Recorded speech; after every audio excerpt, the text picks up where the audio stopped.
Bom dia, gente! Iniciamos agora mais um programa Corpo Estilo de Vida com Cleane Fontinelli. Eu já começo deixando uma mensagem para quem ainda não é doador de sangue. Por favor, procure o Hemorce e faça a sua doação, pois esse ato pode salvar milhares de vidas. E é importante também deixar claro para a sua família que você vai ser um doador de órgãos. Vamos todos juntos nessa campanha a favor da vida. Iniciamos agora o nosso programa.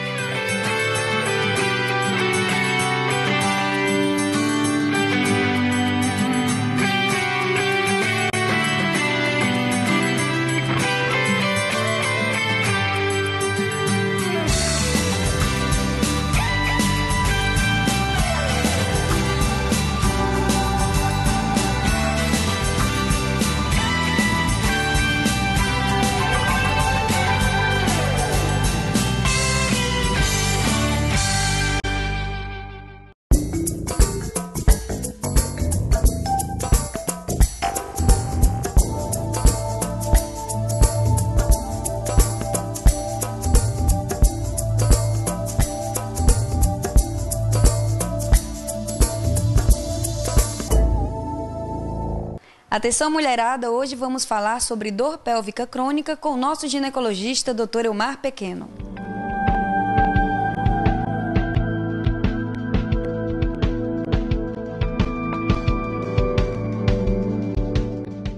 Bom, quando o assunto é saúde da mulher, eu tenho certeza que vocês que estão aí em casa nos assistindo ficam ligadinhas. E quem vai tirar todas as nossas dúvidas de hoje é o Dr. Elmar Pequeno, e ele vai falar sobre dor pélvica crônica. Não é, doutor? Tudo bem?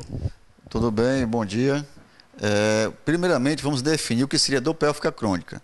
Seria aquela dor que dura com duração acima de 6 meses e dependendo ou não da menstruação, ou seja, não tem ciclicidade.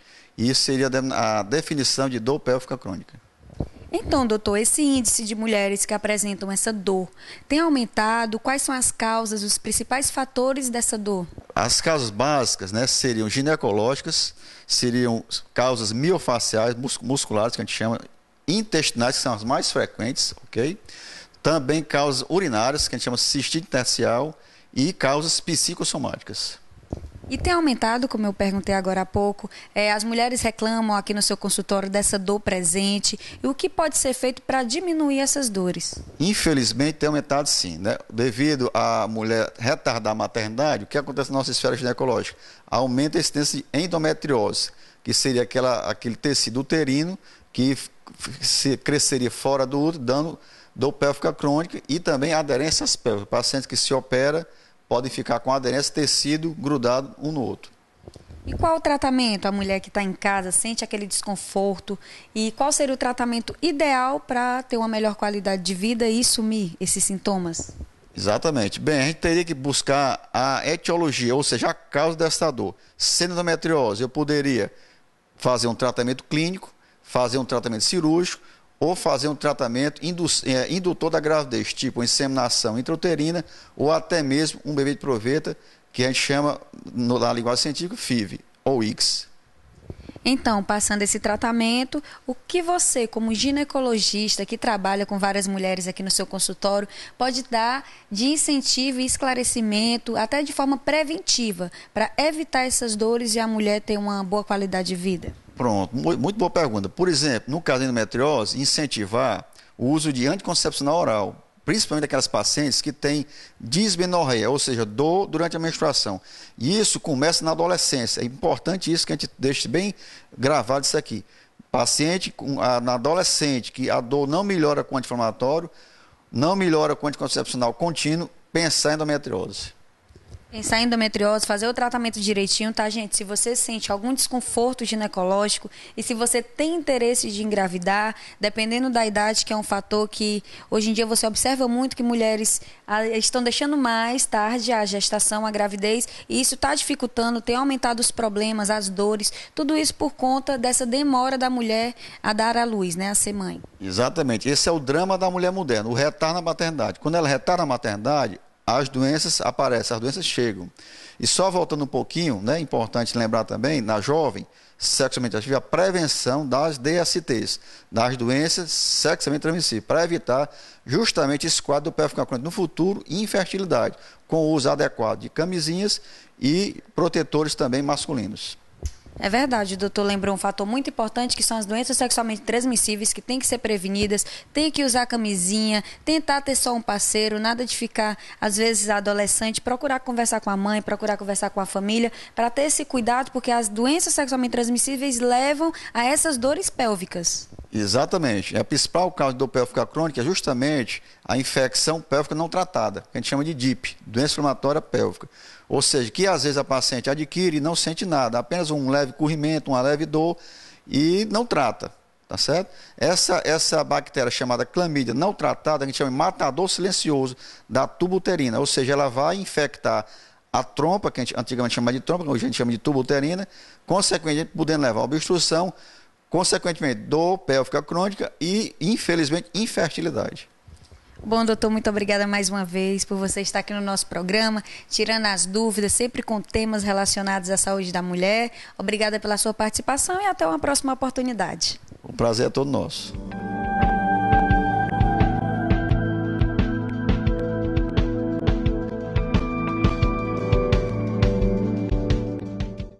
Bom, amigos, hoje estou aqui no nosso Conselho de Fisioterapia e Terapia Ocupacional e vamos conversar com a vice-presidente, a doutora Luziane, e ela trouxe aqui colegas terapeutas ocupacionais também para estar conversando sobre a saúde do idoso, a atuação da terapia ocupacional direcionada ao idoso. E vocês agora vão escutar a doutora Luziane e depois os outros convidados. Tudo bem, doutora? Tudo bom, Cleane? Muito obrigada, novamente pelo convite. É sempre muito bom estar aqui no Corpo Estilo. Então, assim, iniciando hoje a nossa conversa, é que a terapia ocupacional é uma profissão da área da saúde, da educação e da assistência social, que já tem 100 anos no mundo e 43 anos no Brasil, tá? E como a gente lida com a atividade humana, com o ser humano, qual o significado que ele dá à sua ocupação, à sua atividade durante toda a sua vida, otimizando esse tempo, esse cotidiano e trazendo uma vida mais saudável. Então, nós pegamos todos os ciclos de vida e hoje a gente vai estar discutindo sobre o envelhecimento, sobre o ciclo de vida com os idosos, tá? Então, assim, hoje a gente trouxe 3 tipos de atuação diferente da terapia ocupacional, com grandes especialistas, Então, a gente pode estar vendo qual é o contexto da terapia ocupacional no idoso institucionalizado, com o doutor Evaldo. É isso aí, um grande prazer tê-lo aqui no nosso programa, que a gente está com grandes profissionais na área da saúde, como a doutora Luziane já falou, e agora vocês vão escutar o doutor Evaldo falando da sua vivência como terapeuta ocupacional direcionada ao idoso. Tudo bem? Tudo bem, como é que você vai? A questão da terapia ocupacional no idoso institucionalizado. Essa é uma demanda que tem aumentado, porque a população tem envelhecido, e por outro lado nós também não temos tido a oferta de serviços na mesma intensidade que tem tido a demanda. O idoso institucionalizado, o desejável é que ele seja institucionalizado por problemas específicos, que ele não seja institucionalizado mais por problemas sociais, mas por questões dele não conseguir atuar ou cuidar de si sozinho. Essa é que deve ser a demanda do idoso institucionalizado. Então, no trabalho com o idoso que esteja institucionalizado, nós procuramos resgatar essa sua capacidade de cuidar de si, de realizar suas tarefas autonomamente, com independência, e que ele possa, então, cuidar do seu cotidiano. Essa é a nossa função dentro da unidade institucional de longa permanência, os asilos, como nós conhecemos. É importante, gente, que ele falou ali um pouquinho do currículo dele, essa experiência, essa vivência na gestão. Isso é muito importante. Fala um pouquinho do teu currículo, da sua vivência. Então, eu comecei profissionalmente dentro da instituição de longa permanência, passei pelos grupos de convivência e atualmente eu estou na gestão, na parte da Secretaria do Trabalho e Desenvolvimento Social, dentro da gestão com os projetos voltados para o idoso, trabalhando diretamente com as prefeituras, tanto na qualificação das pessoas, do atendimento ao idoso, quanto no acompanhamento dos projetos que estão sendo executados pelas prefeituras. É isso aí, a gente observa que o Brasil, a cada dia, está aumentando o número de idosos que precisam, que necessitam da terapia ocupacional como atuação. E agora eu converso com a doutora Aline, ela vai falar um pouquinho sobre a sua vida profissional, a sua experiência e a sua atuação. Tudo bem? Tudo bem. Agradeço, Luziane, o convite, é sempre um prazer atendê-la. Os meus colegas de trabalho dentro da geriatria e da gerontologia. Eu já pego a clínica, como a doutora Elciana, e também dou aula numa universidade aberta, onde a gente ensina esses idosos um novo estilo de vida. Eu, particularmente, trabalho com a inteligência emocional. Aí tento juntar a parte da terapia ocupacional com a inteligência emocional, ensinando esses idosos como viver com qualidade essa etapa da vida. E lá a gente tem as aulas práticas e teóricas, a gente pega idosos dependentes e a gente tenta resgatar essa funcionalidade do idoso, porque como a terapia ocupacional trabalha com atividade, com função, com vida, nós tentamos resgatar essas funções adaptando a essa fase em que ele se encontra. É tão importante que você falou, vocês tentam resgatar essa vivência. E o que pode ser feito ainda mais, até porque o nosso programa, muitos acadêmicos da terapia ocupacional, de fisioterapia nos assistem, o que você, como terapeuta já bem-sucedida, pode estar passando de mensagem para eles que nos assistem, que o mercado de trabalho está melhorando ou não está? Qual a expectativa que eles podem ter? Tá. O mercado está melhorando, mas como toda profissão, que até a gente comentou isso antes, tem as dificuldades e as facilidades. Agora, eu digo muito, gostar do que faz e fazer com amor, essa é a chave de ouro para você conseguir o que deseja.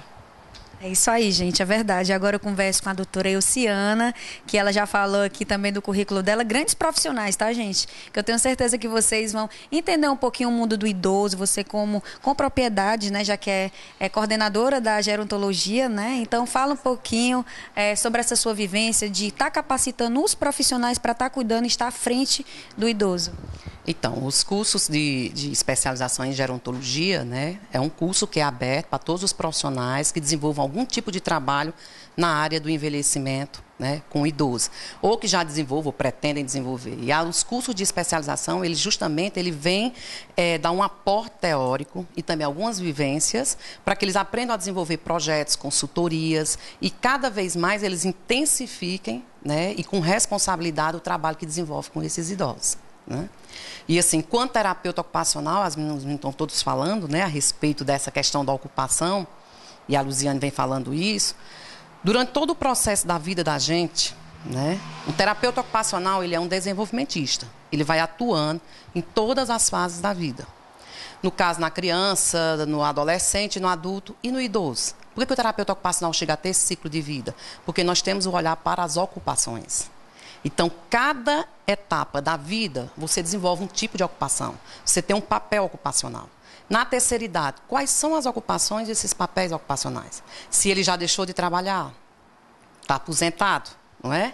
Se ele já está deixando, o grande ciclo social, às vezes, começa a diminuir por conta do trabalho, né? Então, é um momento muito de volta para o lar, e aí onde começam os projetos de vida pós-aposentadoria. E o terapeuta ocupacional é o profissional que vai estar trabalhando diretamente com todos esses idosos, desde o idoso na questão preventiva de preparação para a aposentadoria, com projetos novos de vida, segunda carreira, trabalhar nos grupos que eles possam, conduzindo grupos para que eles possam ter um autoconhecimento, um autodesenvolvimento, que comecem a ver a velhice de outra perspectiva. Porque nós não estamos falando de pessoas idosas que vão, como antigamente, que se morria com 70 anos. Hoje nós estamos falando dos grandes longevos, dos centenários. Os grandes congressos de geriatria que está se tendo, se discutindo essa qualidade de vida dos centenários. Então, nós estamos realmente envelhecendo e essas pessoas precisam entender que a vida continua. O tempo não era o que passou, mas o que ainda está por vir. E aí, os profissionais precisam preparar-se para cuidar dessa demanda. E nós, terapeutas ocupacionais, eu acredito que é uma das áreas, né, da profissão que mais tem essa capacidade de compreender esse sujeito como um todo, esse idoso como um todo. Por quê? Porque, primeiro, a questão social, quando ele consegue não mais estar participando ativamente das atividades na comunidade. Por quê? Porque, às vezes, acontecem as doenças. É um período em que algumas doenças aproveitam que está tendo as modificações, né? E aí vai causando mais dependência funcional, perda da autonomia. Então, nós temos as demências, temos todas as doenças como hipertensão, diabetes, que são todas as doenças que acabam se juntando e causando maiores problemas a esses idosos. E aí o terapeuta ocupacional é chamado para avaliar, tratar, no sentido de que precisamos buscar um retorno a uma atividade significativa. Que tudo que um terapeuta ocupacional consegue entender esse sujeito é que o que é importante para ele é que no seu cotidiano ele tenha o quê? Autonomia e independência na realização de suas atividades. Muito bom, doutora. Eu gostei demais, gente. Assim, eu sou fisioterapeuta, mas deu até vontade de cursar em terapia ocupacional para ter esse cuidado com o idoso.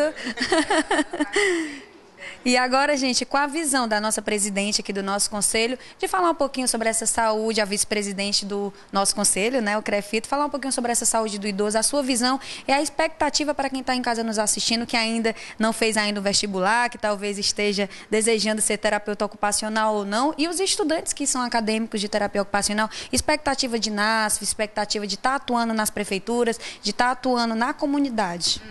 Com certeza, né? Então, assim, para a terapia ocupacional, atualmente nós estamos com um mercado de trabalho muito amplo, né? O ano passado nós fomos aceitos pelo Sistema Único de Assistência Social, né? Um terapeuta ocupacional é um profissional renomado, né? Qualificado para estar atendendo na assistência social e em várias políticas públicas, tanto na Política Nacional de Saúde Mental, na Política Nacional de Saúde do Idoso, da pessoa com deficiência, né? Então, a gente está em todos, no Ministério da Educação. Então, assim, atualmente, a carência, você que está em casa, que não sabe o que fazer e tem tendências, tem vontade de querer exercer uma profissão na área da saúde, né? Procure saber bem direitinho o que é terapia ocupacional, porque a nossa carência imediata de 70 mil profissionais. No Brasil, nós não somos nem 16 mil profissionais no Brasil todo.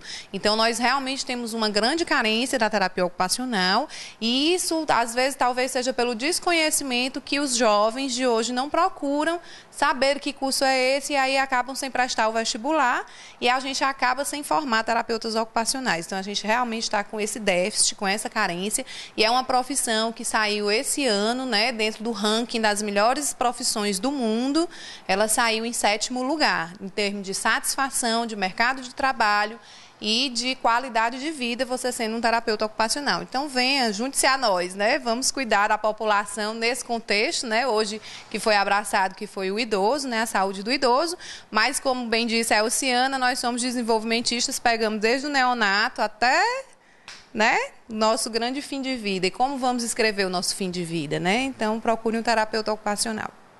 É isso aí, doutora, falou muito bem. E até porque o Brasil está se tornando um país de idosos, como eu já falei no início, e agarrar a profissão com amor, como a doutora Aline falou, né? Dedicar-se à sua profissão, seja ela qual for. E principalmente quando é uma profissão que lidar com a vida, que lidar com a qualidade de vida, o bem-estar.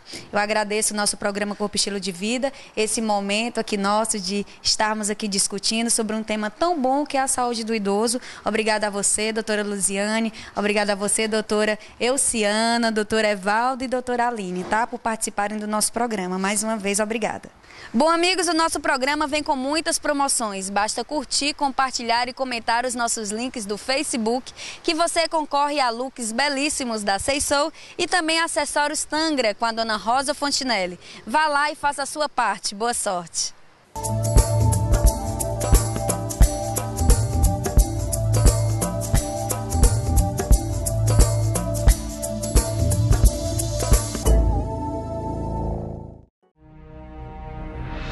Graças à dedicação e conhecimento dos profissionais de fisioterapia, a cada dia buscamos superação.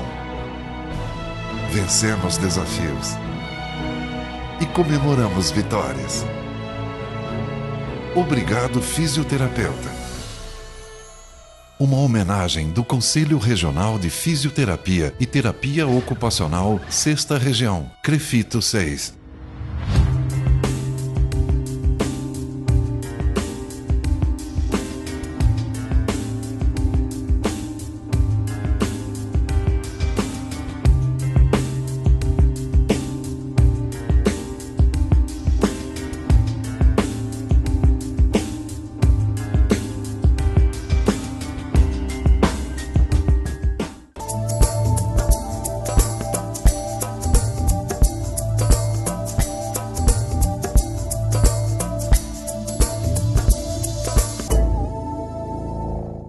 Bom dia, pessoal que está assistindo o nosso programa Corpo Estilo de Vida. Hoje eu estou aqui no nosso encontro Peso Perfeito com duas profissionais, nutricionistas, colegas da área, que é a doutora Camila Oliveira e a doutora Marjorie Guedes, que veio diretamente do Sobral, né? De Sobral, prestigiar o nosso programa.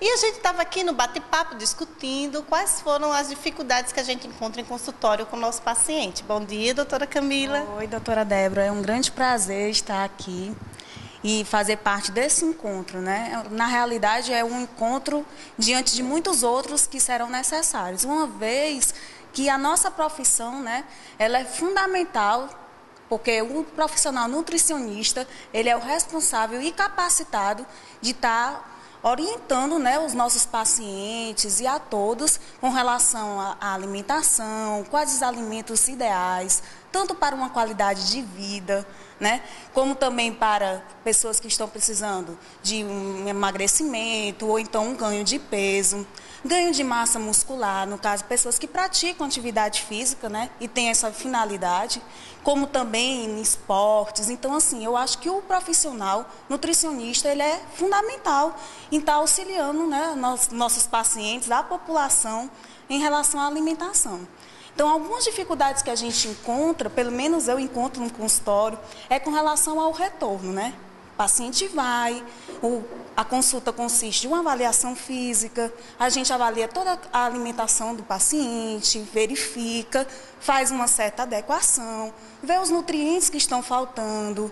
E aí a gente precisa do retorno do paciente. Por quê? Porque como é que a gente vai saber se o paciente conseguiu seguir a dieta, se ele está tendo o resultado que ele espera, né? Então, é fundamental esse retorno.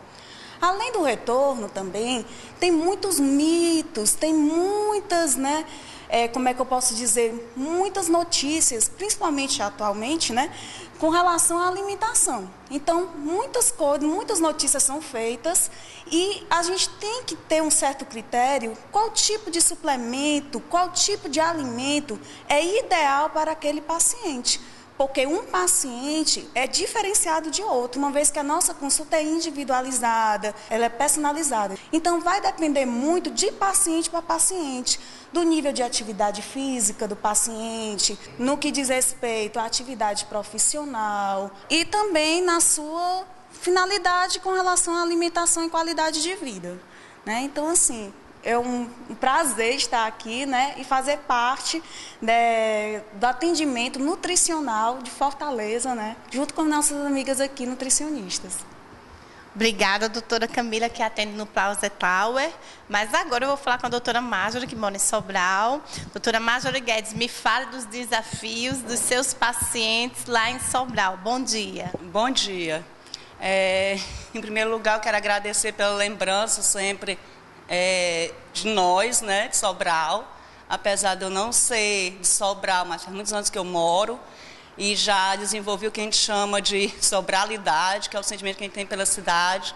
Então, eu agradeço sempre a lembrança, né, do programa e da minha amiga e colega nutricionista, Débora.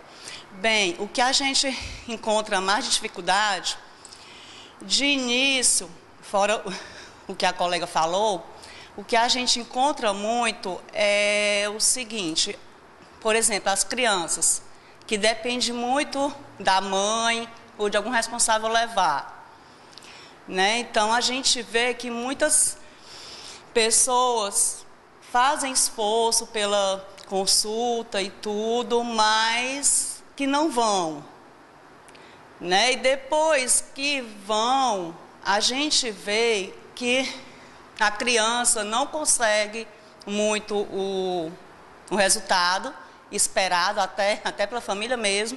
Quando tiver um familiar ou um companheiro, uma companheira que esteja em tratamento, que é até importante mesmo para a saúde da família, mudar os seus hábitos alimentares, não só alimentar, mas de atividade física, até de uso de medicação, porque é importante a gente levar em consideração tudo. A gente sabe que não é fácil, realmente dizer que é fácil não é, mas exige de nós profissionais como o dele uma resposta, né? E outra coisa que a gente vê muito são coisas que geralmente são consideradas como desnecessárias e que a gente vê que é muito importante. Por exemplo, alimentar 3 em 3 horas. É como lavar as mãos, né? Muita gente acha que é uma coisa que pode ficar, é uma bobagem e que não é. Outra coisa que a gente pode lembrar que é importante de citar é o fato de que uma das avaliações que a gente faz, fora física, antropométrica, é o peso, a altura e outras medidas que é importante para a gente avaliar o paciente, além de alguns exames laboratoriais que muitas vezes são necessários.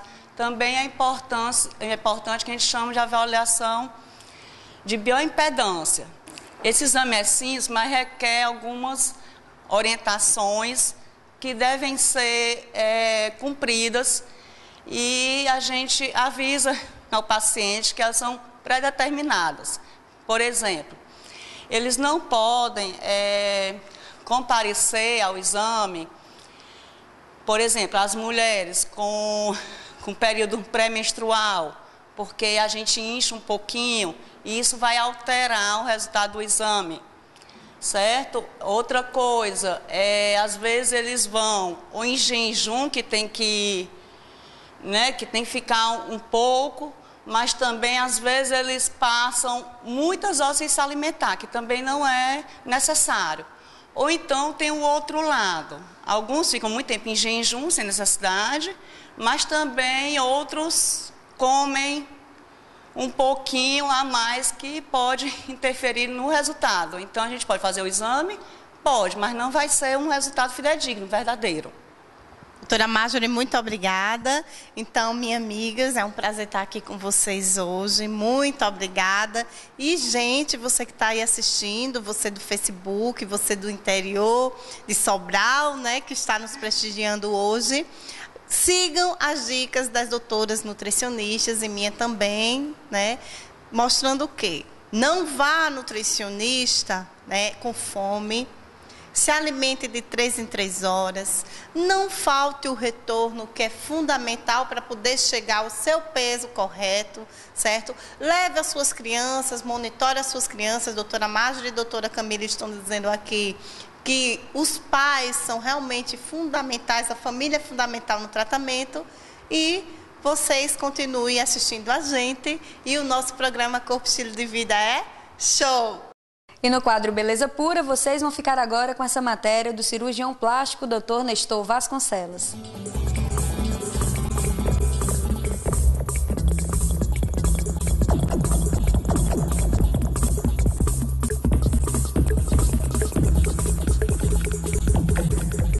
Olá, gente! Hoje eu apresento a vocês o Dr. Nestor, que ele é cirurgião plástico e a gente vai conversar sobre um tema bastante polêmico que está aí na mídia, que são as cirurgias plásticas que estão acontecendo de forma errada, com alguns problemas levando a óbito, não é, doutor? Tudo bem?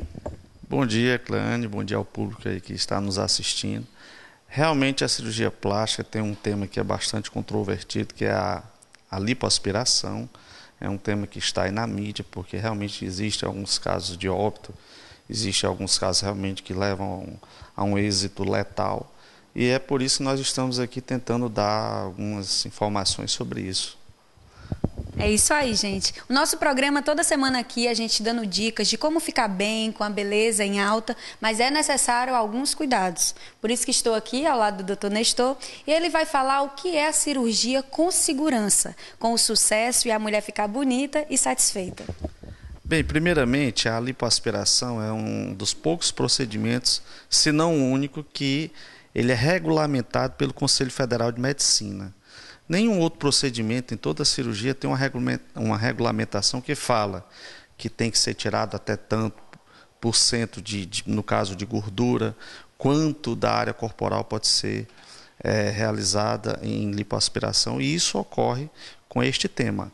Este regulamento nos diz que se pode ser retirado até no máximo 5 a 7% do peso corporal de gordura e no máximo 40% da área corporal pode ser lipoaspirada. Então, quer dizer, já existe uma regulamentação, isso prova que é um tema que é muito concorrido, é um tema que é muito debatido no meio médico, não só no meio da cirurgia plástica. Então, para realizar uma cirurgia com segurança, primeiro, é necessário que o paciente esteja em condições de saúde. Os exames são realizados no pré-operatório, exame de uma avaliação cardiológica, exame de sangue, exame de urina, um raio-x do tórax para avaliar a condição pulmonar do paciente. E em alguns casos em que a lipoaspiração está associada a uma plástica de abdômen, você também pede uma ultrassonografia da parede abdominal para averiguar se há presença de hérnias e tudo, que podem concorrer, por exemplo, com uma perfuração. Então, esses são alguns dos procedimentos pré-operatórios. Os pacientes que fazem uso de anticoncepcional, eles devem parar esse uso no mínimo 15 dias antes, o ideal é que seja um mês. Pacientes tabagistas devem parar o hábito do fumo. Pacientes que fazem uso de medicação como sibutramina, que é uma medicação para emagrecimento, também devem evitar pelo menos 15 dias antes. Esse já é um tema que já está bastante debatido, porque são pacientes que podem desenvolver arritmias durante o ato cirúrgico. Então, eles têm que ser realizados com segurança. Outra coisa muito importante, a cirurgia plástica de lipoaspiração não é uma cirurgia de emagrecimento. Ela é uma cirurgia para retirar a gordura localizada. Então, muita gente confunde quando vai a um cirurgião plástico, quer perder ali 10 quilos, 15 quilos numa cirurgia plástica. O correto é que você peça esse paciente para se consultar com o endocrinologista, com o nutricionista. Ele tem que perder peso primeiramente, e aí ele volta ao cirurgião plástico para fazer o procedimento cirúrgico adequado. Muito bom, doutor. Até assisti aí muita segurança, muita firmeza. Já deu vontade de fazer o meu procedimento cirúrgico, mas vamos esperar aí um pouquinho. E, gente, é muito importante um fator que o doutor Nestor falou, de todos esses cuidados que se devem ter. E é importante, doutor, que já aí há um mês, mais ou menos, acontecem algumas polêmicas de algumas pessoas que vão a óbito por conta de uma parada cardíaca ou por conta de... A gente não sabe realmente o que aconteceu, mas com todas essas precauções, toda essa segurança que o senhor acabou de falar aqui no nosso programa, eu tenho certeza que as mulheres que estão em casa nos assistindo, quando procurar um cirurgião plástico, tem que seguir direitinho, corretamente, todas essas orientações para que não tenha nenhum problema e que o sonho tão realizado, né, que é uma cirurgia plástica, não possa se tornar um pesadelo, né? E que seja uma coisa boa para a pessoa. E eu gostaria de perguntar outra coisa muito importante, são o uso da meia, para evitar a formação de êmbolos, de trombo. Você poderia falar que é muito importante. Algumas mulheres ou homens que se submetem à cirurgia não levam, né, a sério o uso das meias. Bem, essas meias, vamos falar num tema mais inteiramente relacionado não só com a meia, mas relacionado ao transoperatório e ao pós-operatório. O paciente que vai submeter ao procedimento já na sala de cirurgia, ele usa essa meia que você está falando, a meia de média compressão. São meias que em contatos com cirurgiões vasculares a gente aprendeu a usá-las. Hoje é de uso corriqueiro entre os cirurgiões plásticos o uso dessas meias compressivas, mas elas têm que ser complementadas, como por exemplo o uso do Clexane. O Clexane é uma substância, um antitrombolítico, ele vai evitar que os pacientes formem êmbolos. Esses êmbolos são um percentual muito alto das causas de êxito letal na cirurgia. A gente acho que vai atentar aqui um pouco a mais sobre esse tema.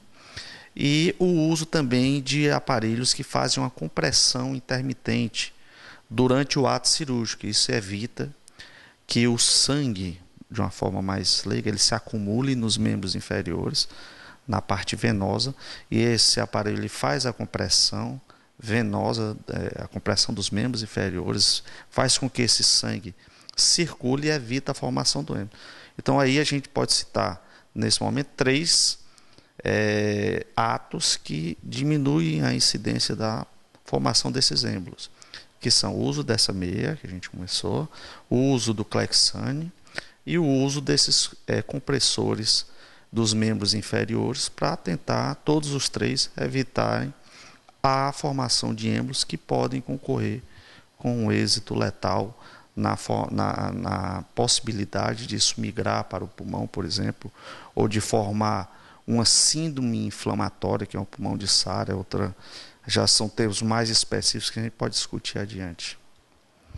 É isso aí, gente. Então, o nosso programa se preocupa não só com a sua beleza, como também com as precauções e os cuidados que se devem ter quando se realiza uma cirurgia plástica. Doutor Nestor, muito obrigada pela sua participação aqui no nosso programa e espero, né, gente, vê-lo mais vezes, tá? Ok, muito obrigado. Obrigado a vocês. Um último que a gente pode falar aqui bem rapidamente é que no pós-operatório também o paciente deve ser acompanhado com o uso de cintas, com as recomendações que o médico venha a fazê-lo. Então, são temas que devem ser bem discutidos na consulta médica e na confiança que você estabelece com o profissional que está lhe atendendo. Obrigado. É isso aí, doutor. Obrigada mais uma vez. Obrigado a você, Cleane. Obrigado ao público que está nos assistindo.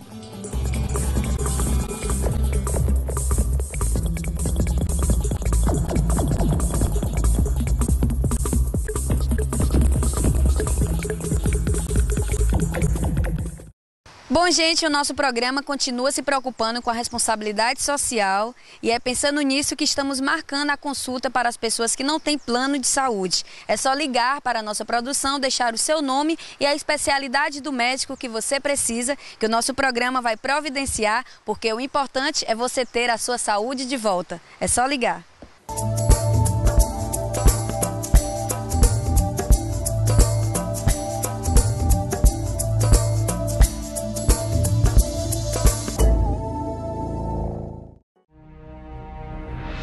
Graças à dedicação e conhecimento dos profissionais de fisioterapia, a cada dia buscamos superação.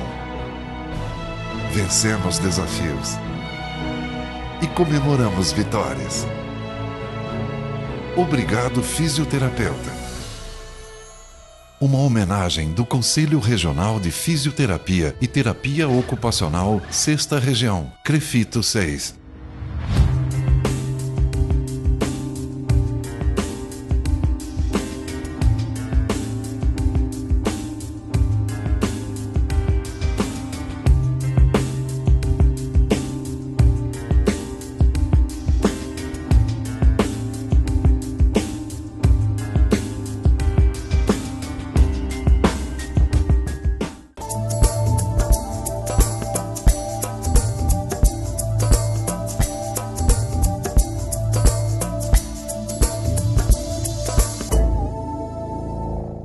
E o nosso assunto de hoje é sobre depilação a laser. E quem vai nos esclarecer sobre o assunto é o nosso dermatologista, Dr. Januário Júnior.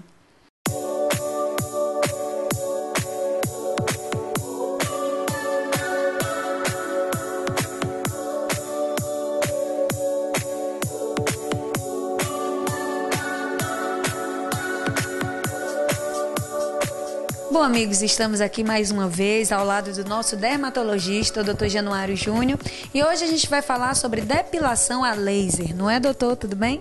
Exatamente, Cleane, tudo ótimo. Prazer aqui estar contribuindo aqui para o programa e fazendo esses esclarecimentos hoje, no caso, sobre depilação a laser. Bom, doutor Januário, como o laser vai agir fisiologicamente na aplicação no paciente ou cliente? Então, Cleane, o princípio através do qual os lasers agem é chamado de fototermólise seletiva. Então é um nome meio complicado, mas significa o quê? É a destruição através do calor de alguma estrutura-alvo, né? Então existem vários tipos de laser com vários comprimentos de onda que vão atingir, né, preferencialmente determinadas estruturas. No caso da depilação a laser, a estrutura-alvo a ser atingida é o pelo, locais do pelo que são responsáveis pelo nascimento, pelo desenvolvimento do pelo.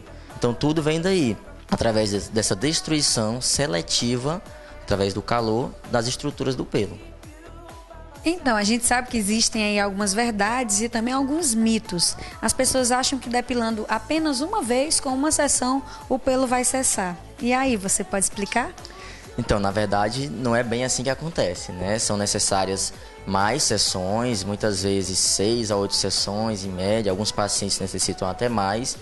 E alguns pacientes precisam de fazer também manutenção, né, a cada 3, 4 meses, porque à medida que você vai fazendo a depilação, os pelos vão ficando às vezes mais finos, né? E esses pelos mais finos, eles são mais difíceis de serem destruídos.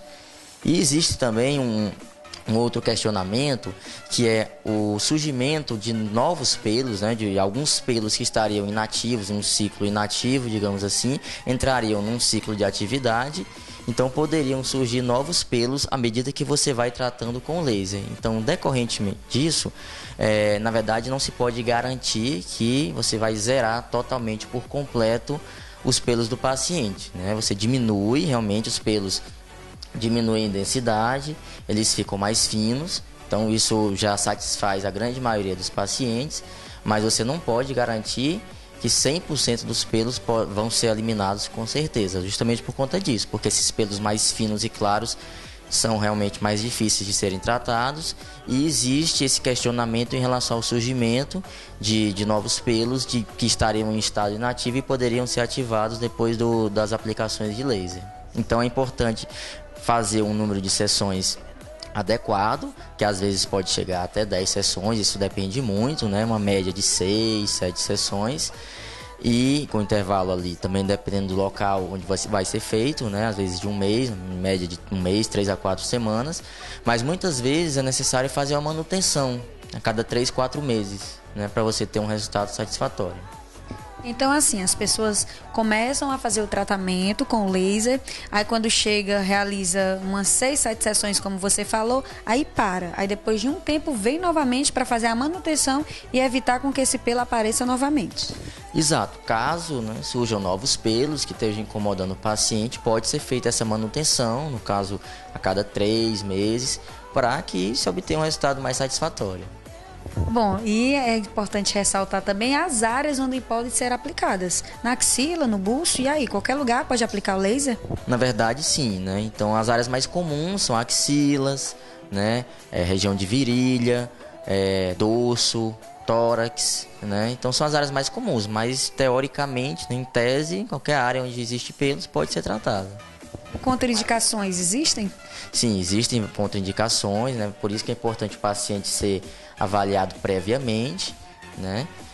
Algumas doenças, alguma infecção ativa no local da depilação, gravidez, né? Enfim, algumas condições que necessitam de uma avaliação prévia que realmente impedem a realização do procedimento. Doutor Januário, muito obrigada por mais uma vez você aqui no nosso programa, sempre trazendo conteúdos esclarecedores e principalmente um assunto que é maravilhoso, né? Que é beleza. Exatamente, Cleane. Inclusive esse tema, né, que é um tema muito comum, um tema já bem consagrado, né, dentro dos temas da estética, né, que é a depilação a laser. E a gente agradece aí mais uma vez a oportunidade, uma satisfação pra gente, né? Estamos aí à disposição. Ok, obrigada. Obrigado.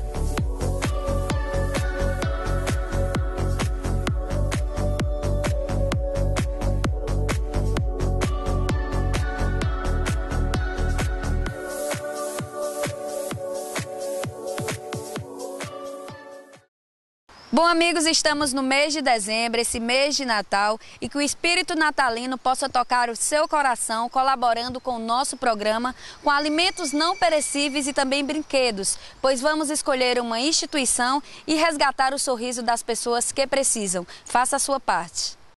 Agora vocês vão conferir o trabalho do João Braine, que é estudante de medicina da UES, e vocês vão entender melhor como andam a saúde dos futuros médicos.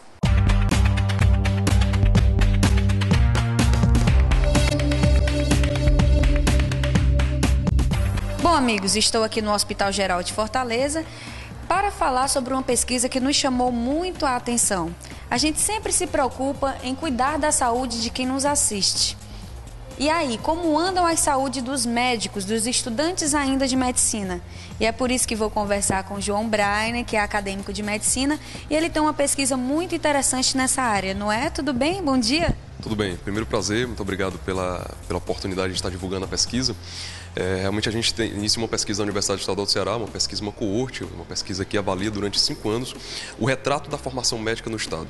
A gente quer ter a percepção de que forma os estudantes estão adoecendo mentalmente, os estudantes de medicina estão adoecendo mentalmente ao longo dos 6 anos da formação médica. Uma pesquisa encampada pela Universidade Estadual do Ceará, mas que a gente tem incursão por todas as outras faculdades. Hoje o Ceará tem 7 escolas de medicina e a gente tem acompanhado um grupo de alunos durante esses 6 anos. Então, João, fala um pouquinho como funciona essa pesquisa, como foi feita, os resultados, se você já tem, para quem está em casa entender um pouquinho melhor. Certo. Essa pesquisa, uma pesquisa começou a partir de uma percepção pessoal, a partir de uma experiência pessoal que eu obtive como aluno do segundo semestre do curso médico, no finalzinho do primeiro ano. Como eu havia explicado anteriormente, na UES nós tivemos um período de greve que antecedeu o início das aulas. Portanto, nós tivemos entre o resultado do vestibular e o início das aulas um período de 6 meses aproximadamente.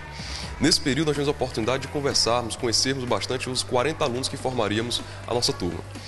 E o que me chamou a atenção foi, depois desse primeiro ano de formação, esse primeiro ano de curso de medicina, como estávamos psicologicamente diferentes, assim, qual era a personalidade que estávamos manifestando depois desse primeiro ano de formação.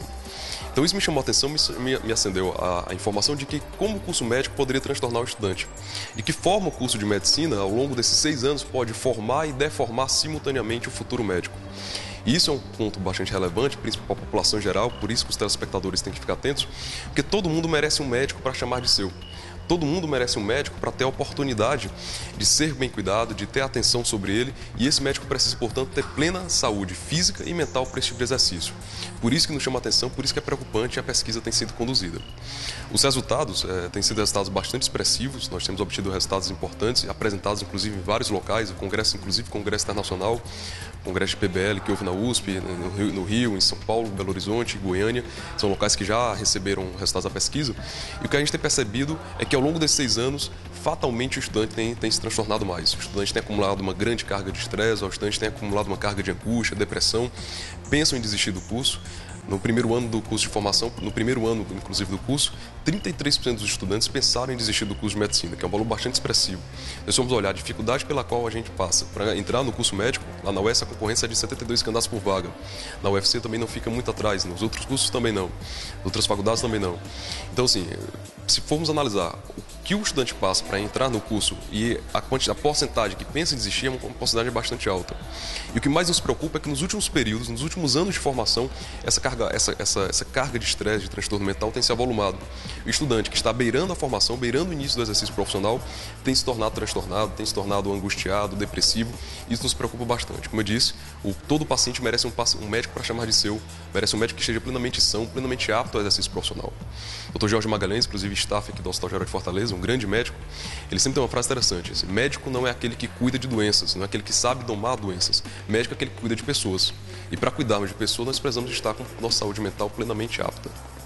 Bom, João, e um fator muito importante que você acabou de falar é sobre o que pode ser feito para melhorar essa qualidade de vida de vocês quanto estudantes. Porque a gente sabe que essa época de conclusão, final de ano, para poder a pessoa se formar, além de aparecer todo o estresse, essa ansiedade pela formação, você pode fazer atividades, estar envolvido em atividades que te proporcione melhor qualidade de vida, bem-estar. Então, deixa uma mensagem para quem está aí nos assistindo, o que pode ser feito para melhorar ainda mais a sua visão como futuro médico.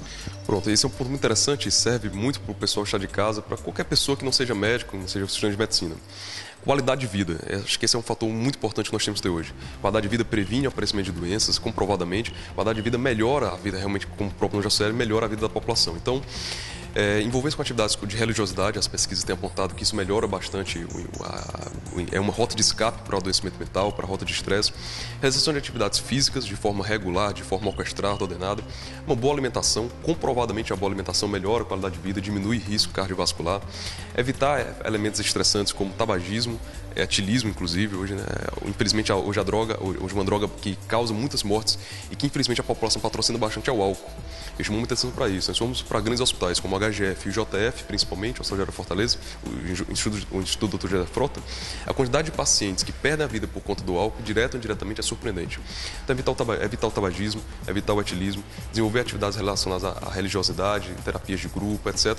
Tudo isso facilita bastante, melhora, nos oferta melhor qualidade de vida e evita uma grande quantidade de doenças. É isso aí, então o nosso programa só tem a parabenizar a sua pesquisa e também a pesquisa de vários estudantes, agora que a gente está no final do ano, muita gente aí correndo, acelerando para poder se formar, seja ele na área da medicina, na área da fisioterapia, da terapia ocupacional, todos os profissionais da área da saúde e também de outras áreas, porque o importante é você ser bom em qualquer profissão que seja, o importante é fazê-la com amor. Então, obrigada pela sua participação e sucesso aí nos resultados da sua pesquisa. Ok, muito obrigado, eu que agradeço. E serve o alerta aí para a população, para as escolas de medicina, fica o alerta. Obrigado.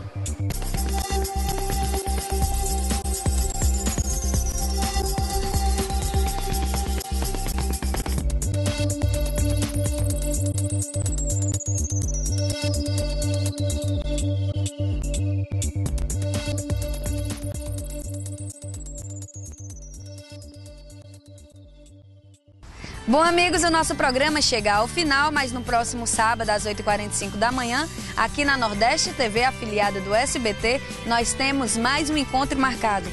Eu gostaria de mandar um grande abraço a todas as pessoas que curtem, comentam, compartilham os nossos links nas nossas redes sociais, através do Facebook, do Instagram e também as pessoas que mandam a sua sugestão através do nosso e-mail. Muito obrigada pelo carinho e a audiência de todos vocês, pois eu costumo dizer que o nosso sucesso é o carinho e a sua audiência. Muito obrigada e até o próximo sábado, se Deus quiser.